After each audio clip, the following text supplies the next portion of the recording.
In Islamic history, they make infidels pay jizya, which is extra tax, right? Yeah. So what's your take on that, firstly? It's not extra tax. Well, it's just a tax on infidels, isn't it? No, do you know what the jizya is? Yeah, Christians have to pay it, Jews have to pay it, other religions have to pay it. That's not that you're saying who should pay the jizya. You're not saying what the jizya is. What is the jizya? It's a tax.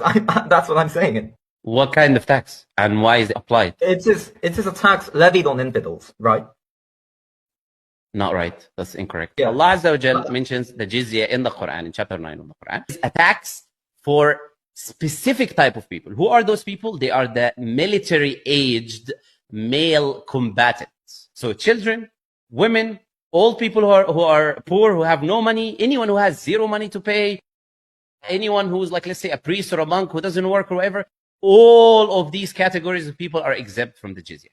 The people who are not exempt from the jizya are the military-aged male combatants. Why do they pay the tax? They pay the tax because in return of that tax, it's a tax of protection. So if a war happens, Muslims will go and fight and die for those non-Muslims who will be safely in the Muslim land while Muslims are fighting on their behalf to protect them.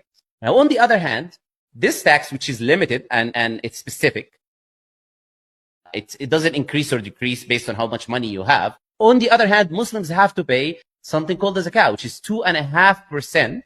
The jizya can be 1 dinar, 2 dinar, 3 dinar, 4, depending on the school of thought of the judge that is going to apply the jizya and the Islamic ruling, which is very, very small amount of money. Now, Muslims, on the other hand, have to pay 2.5% of their wealth yearly, and this 2.5% is dependent on your wealth. If you have a lot of money, it'll be 2.5%. It can be millions.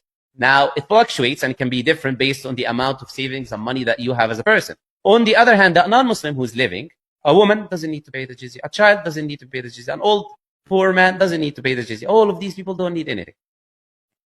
Now, on the other hand, the military-age combatant are going to pay, so they don't need to fight. But Muslims are going to pay 2.5% of their wealth. Not only that, they're going to fight also. So it's not only that they're paying 2.5% of zakah, which is going to the Baytul Mal, which is the house of money, the house of the state affairs to improve the state, which the non-Muslim who's living there is also benefiting from. The Muslims are not only paying that money, they're also fighting when war happens. So there is nothing more beautiful, I would say, than jizya. And that's why the Jewish people, for example, who were running away from Christians, like yourself, from the Crusades, and they went to Morocco and they begged, said, please, let us pay the jizya, because you know the jizya is a very small amount of money. The only military-age combatants will pay, and take us in and protect us from those Crusades who want to chop our heads off with words of, oh, we love everyone and peace and love and whatever.